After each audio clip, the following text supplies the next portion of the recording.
तुम लोगों में से किसी ने मुझे ये वाला टॉपिक बताया था और टेंशन मत लो क्योंकि बाकी सारे टॉपिक्स पे भी वीडियो आने वाली हैं। तो सबसे पहले हम स्टार्ट करेंगे कि अगर रेंगोकू एंटरटेनमेंट डिस्ट्रिक्ट में जाता तो ये फाइट कैसे जाती। We all know Rengoku is very strong, इसको तेंगेन से कंपेयर नहीं किया जा सकता। स्टोरी के शुरू में रेंगोकू डिस्ट्रिक्ट में जाने से पहले तांजिरो के स्क्वाड को साथ लेकर जाएगा ताकि वो भी कुछ सीख सकें और बुरे टाइम पर हेल्प भी कर सकें। रेंगोकू जैसी डिस्ट्रिक्ट में जाता है उसे डीमन की प्रेजेंस का पता चल जाता है और उसे ढूंढने के बाद कोई भी टाइम वेस्ट किए बगैर उसको स्लैश से काट डालता है। लेकिन फिर वो रियलाइज करते हैं कि ये डीमन तो अभी भी जिंदा है। रेंगोकू और तांजिरो अभी सोच ही रहे होते हैं कि ग्योतारो अपीयर हो जाता है जो कि रेंगोकू को देखते ही उसे मारने का फैसला करता है क्योंकि उसका ऑरा काफी स्ट्रॉन्ग होता है जो कि उसे बता रहा होता है कि अगर इसको जल्दी ना मारा तो ये हमें टपका डालेगा। और ऐसे रेंगोकू और ग्योतारो की फाइट स्टार्ट हो जाती है। तांजिरो और उसका स्क्वाड उधर से दाकी से फाइट करते हैं और उनकी एफर्ट से रेंगोकू और तांजिरो का स्क्वाड एंड पे इन दोनों को खत्म कर ही देते हैं। लेकिन यहाँ पे ओरिजिनल सीरीज से एक बार डिफरेंट हो जाएगी जो कि है तांजिरो का डीमन स्लेयर मार्क। यहाँ पे इस फाइट में तांजिरो अपने मार्क को अवेकन नहीं कर पाएगा क्योंकि उसे इतनी एफर्ट नहीं करनी पड़ती जितनी की ओरिजिनल सीरीज में की थी उसने। ऑफ कोर्स रेंगोकू ग्योतारो के पॉइजन से अफेक्ट होता है लेकिन नेस्को की मदद से वो दोबारा से ठीक हो जाता है और हमारा चैट सही सलामत डोनट बने बगैर अपने स्क्वाड के साथ वापस आ जाता है। अब नेक्स्ट हशीरा आता है मोइचिरो और अगर वो जाता तो ये स्टोरी, ये फाइट और इसकी एंडिंग कैसी जाती। हाल दो हम सब जानते हैं कि मोइचिरो यंगेस्ट हशीरा है जिसने 2 मंथ्स में ही अपनी ट्रेनिंग मुकम्मल कर ली थी और हशीरा के रैंक पर पहुंच आया था। सीजन 3 में तुमने इसकी जो बैड एस फाइट देखी और किसी तरह इसने अपर मून 5 ग्योको को हिराया, ये सब पॉसिबल हुआ था सिर्फ और सिर्फ इसके डीमन स्लेयर मार्क की वजह से। अब देखो यारो, मैं ये नहीं कह रहा कि मोइचिरो जिस बंदे ने मून 5 को हराया वो शिनोबू या तेंगिन से वीक है। मैं बस ये कह रहा हूँ कि इसका स्टेमिना इतना नहीं है जितना तेंगिन उजाई का था। तेंगिन उजाई तो शिनोबी था और पॉइजन के बावजूद भी वो फाइट में रुका नहीं बल्कि एंड तक लड़ता रहा, वो भी डीमन स्लेयर मार्क को अनलॉक किए बगैर। और जहाँ अगर मोइचिरो के केस में अगर मोइचिरो थोड़ा सा भी हर्ट हो जाता तो वो बेहोश हो जाता है। वो तो इसके डीमन स्लेयर मार्क की वजह से ये फाइट में खड़ा रहा वरना इसने नहीं बचना था। तो अब इसी चीज को अगर तुम यहाँ पे रखो तो यही बात मेरे मुंह से निकलेगी कि अगर मोइचिरो इस फाइट में अपना डीमन स्लेयर मार्क को अनलॉक कर देता है तब ये ग्योतारो और दाकी को मार सकता है, वरना कहना मुश्किल है कि मोइचिरो बगैर मार्क के जीत पाए। लेकिन अगर ये तांजिरो और तांजिरो के स्क्वाड को अपने साथ लेकर जाता है तब इनके जीतने के चांसेस बढ़ जाएंगे। लेकिन मोइचिरो तुम सबको पता है उसके बिहेवियर का, वो तेंगिन और रेंगोकू जैसा नहीं है, इसलिए ऑर्डर मिलने पर वो उन्हें अपने साथ लेकर नहीं जाएगा। और ये भी याद रखो कि ग्योको की फाइट में वो सिर्फ जख्मी हुआ था, लेकिन यहाँ पे इस फाइट में ग्योतारो के सिक्कल उसे जख्मी भी कर सकते हैं और उसके पॉइजन उसकी मूवमेंट को स्लो भी कर सकता है। इसलिए अगर मोइचिरो अकेला जाता है तो वो पक्का हारने वाला है और अगर वो तांजिरो के स्क्वाड को साथ लेकर जाता है तो वो पक्का जीतने वाला है। अब नेक्स्ट हशीरा आता है ग्यू तोमियो का जो कि स्टोरी में हाशिराज में सबसे पहले इंट्रोड्यूस हुआ था और अब तो सीजन 4 आया हुआ है जिसमें इसकी बैक स्टोरी और बाकी सारा कुछ भी दिखाया गया है। अब देखो, मैं ये मानता हूँ कि ग्यू इतना स्ट्रॉन्ग है ही कि अगर वो तांजिरो का स्क्वाड लेकर जाए या नहीं उसने ग्योतारो और दाकी को डिफीट दे ही देनी है। और अगर तुम्हें नहीं पता तो इसने विद डीमन स्लेयर मार्क आकाजो को अच्छी खासी टक्कर दी थी जो कि अपर मून 3 है। अब अगर वो तांजिरो के स्क्वाड को साथ लेकर जाता है तो उसे थोड़ी सी डिफिकल्टीज का सामना करना पड़ेगा क्योंकि दाकी को एक ही स्लैश से काटने के बाद ग्योतारो अपीयर हो जाएगा जो कि ग्यू की चिल और कोल्ड अपीयरेंस से जेलस होकर उस पे अपनी स्लैशेस से अटैक कर देता है। लेकिन ग्यू अपनी वाटर ब्रीथिंग से उन सारी स्लैशेस को आसानी से डॉज कर लेता है। अगेन सारा सिनेरियो उसी तरह बन जाता है जैसा कि ओरिजिनल में हुआ था। ग्यू और तांजिरो मिलकर ग्योतारो को हिराएंगे और जेंसु नेस्को और इनोसके दाकी को। अगेन ग्योतारो के सिक्कल्स और पॉइजन की वजह से ग्यू बुरी तरह जख्मी होता है लेकिन फिर भी वो तांजिरो के साथ एग्जैक्ट टाइमिंग पर ग्योतारो का सर काटने में कामयाब हो जाते हैं। नेक्स्ट आती है शिनोबू जो कि काइंड डिफरेंट हशीरा है बाकी सारे हशीरा से क्योंकि इसकी नेचुरल ब्लेड पॉइजन इंजेक्ट करती है जो कि विस्टीरिया फ्लावर से बनता है। अब तुम सबको पता है कि शिनोबू लड़ाई के मुकाबले में बहुत कमजोर है और अगर तुमने यहाँ पे इसके कुछ मूव्स देख लिए तो बस इतनी आते हैं इसको। तो शिनोबू फाइट करने से भागती है और ग्योतारो तो बस करता ही फाइट है। तो मुझे नहीं लगता कि वो ग्योतारो की इस स्पीड और इन खतरनाक स्लैश से बच पाएगी, चाहे वो कनाओ के साथ जाए या तांजिरो के साथ। ये सब शिनोबू की लीड में नहीं जीतने वाले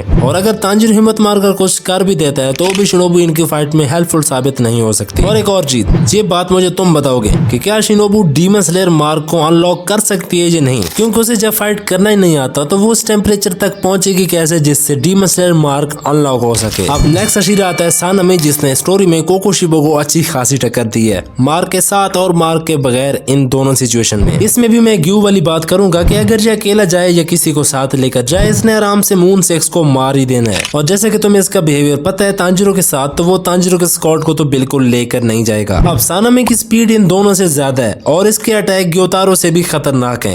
और इसके पास एक स्पेशल चीज भी है जिससे ये किसी भी डीमन को पागल कर सकता है। ये पागल नहीं मतलब कंफ्यूज कर सकता है, और वो चीज है उसका रेयर ब्लड। ऑफ कोर्स इसका यूज करके ग्योतारो और दाकी को कंफ्यूज करके वो इन दोनों को आराम से काट सकता है। नेक्स्ट है मित्सुरी। तुम सबको पता है कि मित्सुरी का तांजिरो के साथ कैसा रिलेशन है, इसलिए मित्सुरी इन्हें इस मिशन पे अपने साथ आने देगी। फर्स्ट ये सब इनकाउंटर करेंगे दाकी को और बड़ी आसानी से दाकी को ओवर पावर्ड कर देंगे, जिसके बाद ग्योतारो अपीयर हो जाता है, जिससे इन सबको समझ नहीं आ रही होती कि आखिर चल क्या रहा है। खैर मित्सुरी अकेले ग्योतारो से लड़ना स्टार्ट कर देती है और उधर से ये तीन दाकी से फाइट स्टार्ट कर देते हैं। कुछ देर बैटल करने के बाद तांजिरो और वो दो दाकी के सार काटने में कामयाब हो जाते हैं। फिर तांजिरो मित्सुरी की हेल्प करने के लिए ग्योतारो से भी लड़ने चला जाता है, जहाँ पे सिचुएशन ये बनी हुई होती है कि मित्सुरी बुरी तरह डैमेज हुई बैठी होती है। तांजिरो मित्सुरी को बचाता है और ग्योतारो से लड़ना शुरू कर देता है। पीछे से मित्सुरी भी सही टाइम पे तांजिरो की हेल्प करने के लिए बैटल फील्ड में आ जाती है, बट अब टेंशन शिफ्ट हो जाती है जेन्सु और इनोसुके पर, जहाँ पे दाकी ने इन दोनों को ओवर पावर्ड कर रखा था। मगर उसी वक्त नेज़ुको आ जाती है और ऐसे ये सारे दोनों डीमंस को मारने में सक्सेसफुल हो जाते हैं। तो अब सेकंड लास्ट हशीरा पे आ चुके हैं, जो कि है इगोरो ओबनाई, और फाइनली हमें इसको एक्शन में देखने का मौका मिल चुका है। सीजन 4 के एपिसोड 1 में तुमने ओबनाई की पावर देख ही ली होगी, और अगर इससे भी सेटिस्फाई नहीं हो तो इस बंदे ने तेंकी नोज़ाई के मुंह पे इसकी बेइज्जती कर दी थी कि तुम इस जैसे वीक डीमन से इतना जख्मी कैसे हो सकते हो। तो भाई तुम्हें यहीं से पता चल जाता है कि ओबनाई इस अपर मून को लोअर मून समझता है। पर अगर तुम्हें नहीं पता तो बता देता हूँ कि इस बंदे ने इन डीमंस के मास्टर से अकेले फाइट की थी